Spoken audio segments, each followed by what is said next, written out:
महत्वाची बातमी आहे। स्टेट बँक ऑफ इंडियाचं सुमारे 96,588 कोटी रुपये कर्जदारांनी बुडवलेत।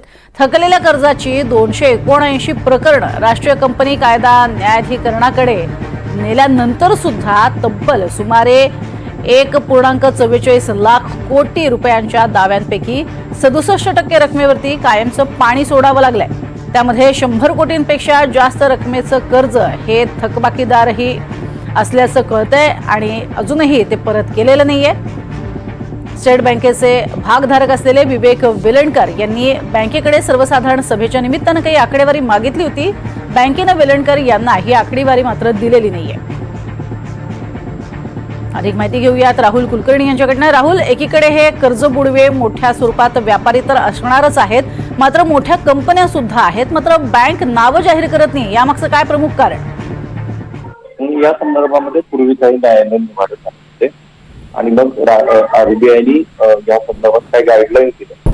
याला आपण विलफुल डिफॉल्टर असं आपण त्यांच्या बँकिंग भाषेमध्ये म्हणतो, की ज्याची इच्छाच नाहीये कर्ज परत करणं। आता याच कर्ज प्रकरणामध्ये 96,588 कोटी रुपये जे बुडवले, त्यातली जी 279 प्रकरणं राष्ट्रीय कंपनी कायदा ज्याला NCLT आपण या प्रकरणात या लवादाकडे गेल्यानंतर पैसे गेलेले आहेत, हे फार रंजक आहे। कारण साधारणपणे समजा 100 रुपये थकले असतील बँकेचे, तर NCLT कडे गेल्यानंतर त्या 100 रुपयाची वसुली व्हावी असं अपेक्षित असतं।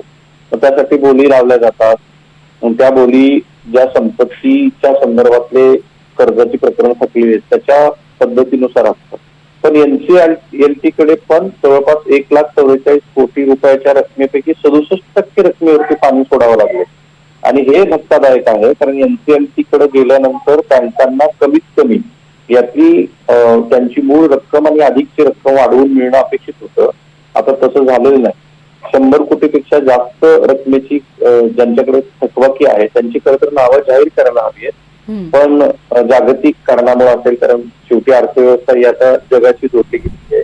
कोविड सारखं कारण आहे की ज्याच्यामध्ये सप्लाय चेनचं डिस्ट्रक्शन आलं, त्यामुळे काही व्यवसायांना खरोखर गरगरला। असे काही अपवाद वगळता ज्यांना विलफुल डिफॉल्टर म्हणतात त्याच्यामध्ये कोण लोक आहेत की ज्यांना हे कर्जच परत करायचे नाहीये हे पाहणं गरजेचं होतं। त्यातली काही निवडक नावं जाहीर करणं अपेक्षित होतं, ते केलेलं नाहीये।